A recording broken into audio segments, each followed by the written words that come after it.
Segue o giro aqui nas plataformas digitais da Super Rádio Tupi. Vamos trazer aqui um bate-papo com os super craques Sérgio Guimarães e Marcos Coelho para a gente debater os principais temas daquilo que foi destaque no giro esportivo. A gente começa falando, obviamente, do Flamengo. Flamengo que está trazendo aí os seus reforços e buscando pontualmente os seus jogadores. Hoje, quem chegou e já teve no Ninho do Urubu e praticamente já sacramentou a assinatura de contrato com o Flamengo foi o Michael. Ele chegou no aeroporto, recepcionado com toda a pompa e circunstância, e a galera feliz da vida com a chegada desse jogador, que foi a revelação do Campeonato Brasileiro, hein, Marcos Coelho? É isso, Odilon, amigos ligados no Segue o Giro, teve um ótimo ano de 2019 pelo Goiás, chegou na segunda-feira ao Rio de Janeiro, nessa terça, no finalzinho da manhã, ele foi ao Ninho do Urubu para a realização dos procedimentos burocráticos, os exames médicos, a assinatura do contrato, e aí o Flamengo vai oficializar a contratação desse jogador,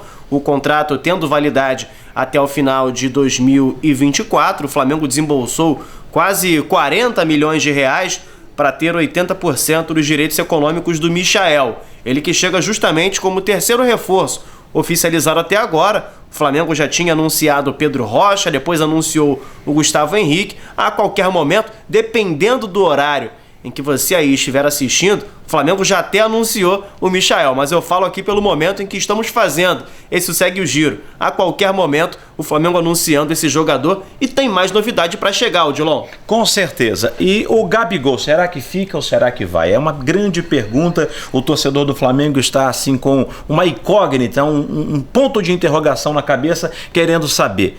Dizem que tem proposta, mas até agora não aconteceu nada. Ontem, na entrevista do Marcos Braz, ele disse que estava avançando. Será que vai agora, Sérgio Guimarães? Olha, Odilon, eu sinceramente não sei. É uma daquelas novelas, né, que a gente não sabe qual vai ser o capítulo final. Acho que o capítulo final vai ser no último dia de transferência realmente marcado.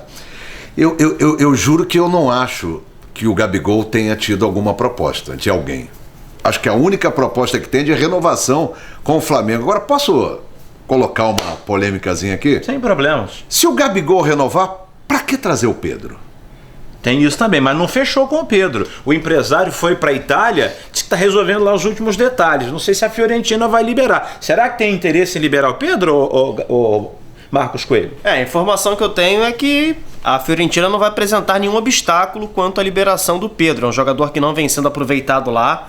Muito pelo contrário, a Fiorentina enxerga duas possibilidades. A primeira é emprestar o Pedro a um bom mercado, que é o Flamengo no momento, de tal forma que o jogador conquiste experiência e volte pronto para a Europa. A segunda possibilidade é emprestar o jogador de tal forma que o Flamengo desperte o interesse em comprar. E aí a Fiorentina, na pior das hipóteses, recuperaria o que gastou comprando o Pedro do Fluminense. A expectativa é que nessa quarta aconteça a reunião entre os empresários do Pedro, liderados pelo Márcio Júnior, que é o representante dele, também os dirigentes da Fiorentina, e a expectativa é que a quinta-feira seja o dia D para o acerto do Pedro. Quanto à presença do Gabigol, naturalmente, para os 19 clubes da Série A do Campeonato Brasileiro, não haveria necessidade de o Flamengo contratar outro atacante. Mas se formos levar para essa linha de raciocínio, o Flamengo já tem o Pablo Mari e o Rodrigo Caio, não precisaria do Gustavo Henrique. Já tem o Arrascaeta, já tem o Everton Ribeiro, tem o Bruno Henrique, não precisaria do Michael. O Flamengo quer ter um bom time titular e um ótimo time reserva para quando precisar poupar algum jogador, ter atletas à altura à disposição. E aí também faço um outro questionamento aqui. O Pedro está sendo pretendido pelo Flamengo, mas em outras ocasiões o Flamengo até ofereceu mais pelo Pedro ao Fluminense, que rejeitou a oferta do Flamengo, Sérgio Guimarães. É porque o Mário Bittencourt não era bobo, né? Na época, e acho que ele continua não sendo bobo, porque já pensou, Pedro, Mário Bittencourt chegando, Pedro vai pro Flamengo, iam cortar a cabeça do Mário Bittencourt. Pô, vai deixar o Pedro ir pro rival? Agora mas não. Mas o clube tá precisando de dinheiro. Mas tem a rivalidade. Nesse momento é a rivalidade. É a mesma coisa agora se de repente o Vasco tivesse uma condição financeira, aí o Vasco entrasse no páreo para ter o Gabigol. Aí o Flamengo de repente libera o Gabigol pro Vasco. A torcida do Flamengo ia ficar feliz? Ia ficar satisfeita? A rivalidade ainda se fala muito, né, Odilon? É isso. Bom, vamos voltar aqui ao nosso assunto, já que a gente falou de Vasco da Gama. O Vasco ainda aguardando o Germancano para o Campeonato Carioca. Eu acho que ele não vai conseguir por conta de toda a burocracia. E aí, talvez, se conseguir, depois que estiver regularizado no Bira. Joga ou não joga, hein, Marcos Coelho? Essa é uma pergunta bem difícil, mas no que diz respeito ao regulamento, aqui tudo indica que ele não tem condições para jogar, a não ser que o Vasco encontre alguma brecha no regulamento e tudo mais para conseguir colocar esse jogador em condições. Independente disso, é um jogador que chega até o momento como a única contratação do Vasco efetiva para a temporada, como grande esperança de gols. É um argentino que foi destaque nas últimas 2 edições do Campeonato Colombiano. Se for um desfalque para a primeira rodada, beleza, mas certamente o Vasco tem um ótimo atacante para o decorrer do ano. Muito bem, ainda sobre o Vasco da Gama, né? Eu diria o seguinte, ainda sobre essa questão do Cano jogar ou não. Se fosse em outras épocas, talvez ele conseguiria, independente do regulamento. Bom, deixa eu mudar de assunto para a gente falar aqui sobre o Dedé. Dedé que não fica no Cruzeiro, isso é fato.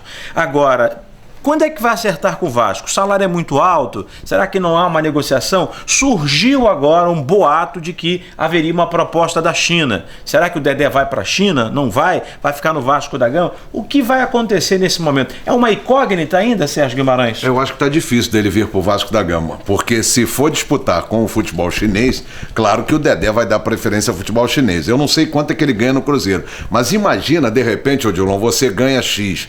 Aí você, para sair daquele patamar que tu ganha X, vão falar pra você que, olha, você vai ter que reduzir, tu não vai poder mais ganhar X. Aí você vai ficar pensando assim, puxa vida, ou eu vou pra China pra continuar com X e ganhar mais um pouquinho, ou eu vou ter que ir pra Y e não vou ganhar mais aquele X. Depende do teu patamar, né? Essa palavra da moda em 2019 entra também agora para caracterizar se o Dedé vai aceitar ficar no mesmo patamar ou mudar de patamar. Agora, não pode ter olho grande para entrar na China. É verdade, também tem isso. Se ficar com olho grande, não entra na China. Olha aqui, o Anderson Martins e o Desábatos entraram na justiça contra o Vasco da Gama, reclamando aí cerca de R$1.600.000 na questão da rescisão contratual. Eles não receberam. E aí mais um problema de grana para o Vasco da Gama, hein, Marcos Coelho? Posso ser bem curto? Entrem na fila, porque o Jorge Henrique foi mais rápido que vocês. E isso acabou... Perfeito, perfeito. E isso acabou prejudicando o próprio Vasco, porque a determinação da CBF que ela recebe é bem clara, né? O Vasco não está podendo registrar jogadores enquanto você não quitar alguns débitos e algumas pendências. Já tinha o Jorge Henrique, agora mais 2... Isso é moda pega. O negócio é complicado. Eu não sei se é uma determinação da própria CBF, mas a Justiça deve ter feito isso, intimando a CBF a não fazer registro. Então vai ficar complicado. O departamento jurídico do Vasco vai ter que rebolar para tentar uma liminar, alguma situação para que o Vasco possa se reforçar. Sérgio Guimarães, me diga lá, quais são as novidades do Fluminense para o Campeonato Carioca? O Fluminense resolveu apostar no mercado da América do Sul. Tá chegando, se o Flamengo tem o Michael, o Fluminense tem o Michel. Michel Araújo. Não é o José Carlos. Esse você falou que volta no final de semana já, mandando ver aqui na família Tupi com o timaço de esportes. O Michel tá vindo do Racing do Uruguai, está sendo aguardado para hoje, no máximo quinta-feira, para realizar exames médicos. Já tinha fechado com o Fernando Pacheco, só que o Fernando Pacheco, Fluminense, não vai pedir sua liberação, ele vai disputar o pré-olímpico. Domingo, inclusive, ele joga pelo Peru contra a seleção do Brasil. E agora o Oscar Ruiz entrou também. Ele vai apitar os jogos do Fluminense, o Oscar Ruiz? Não é aquele árbitro que apitou, inclusive, Copa do Mundo, né? Não. Oscar Ruiz é um jogador atacante, 23 anos, jogador do Cerro Porteño. Só jogou no Cerro, em clubes do Paraguai. Não jogou fora do Paraguai. Ou seja, o Fluminense está apostando em trazer jogadores da América do Sul com custo menor e contratos longos. Muito bem, para a gente finalizar, o Botafogo hoje apresentou o Thiaguinho, que vem por empréstimo aí do Corinthians. E aí foi o 5º reforço apresentado hoje pelo Botafogo lá em Domingos Martins. Que te parece? O Thiaguinho vai dar caldo no fogão, Marcos Coelho? Se o Thiaguinho do Corinthians fizer metade do que o Thiago Veras faz aqui na Super Rádio Tupi, o Botafogo tem uma ótima contratação. Agora, falando um pouco sério, ele se enquadra no perfil de contratações que o Botafogo vem fazendo. São jogadores sem vínculo ou então atletas que cheguem emprestados por outros clubes. A necessidade financeira do Botafogo obriga o Botafogo a fazer isso. O Thiaguinho não vinha tendo destaque no Corinthians e outras equipes recentes também, mas a gente sabe, às vezes com o novo mercado, novos horizontes, ele pode desencantar e voltar a jogar um bom futebol no Botafogo. Que isso aconteça, porque é bacana. O Botafogo está sem constrangimento de economizar. Isso é muito bacana, demonstra personalidade, vontade de mudar, mas claro, para isso também precisa apresentar um pouquinho dentro de campo. Mas a cobrança não vai ser grande em cima do Botafogo, não. E eu acrescentaria mais uma coisa. Eu diria que os dirigentes têm responsabilidade porque não se tem dinheiro para gastar. Muito bem, a gente finaliza aqui o Segue o Giro, aliás, sobre o Thiaguinho. O Thiaguinho talvez até nem dê certo no Botafogo, mas o nosso, com certeza, dá um show de bola na cobertura do Alvinegro. A gente segue aqui na programação da Rádio Tupi. E você, segue o Giro!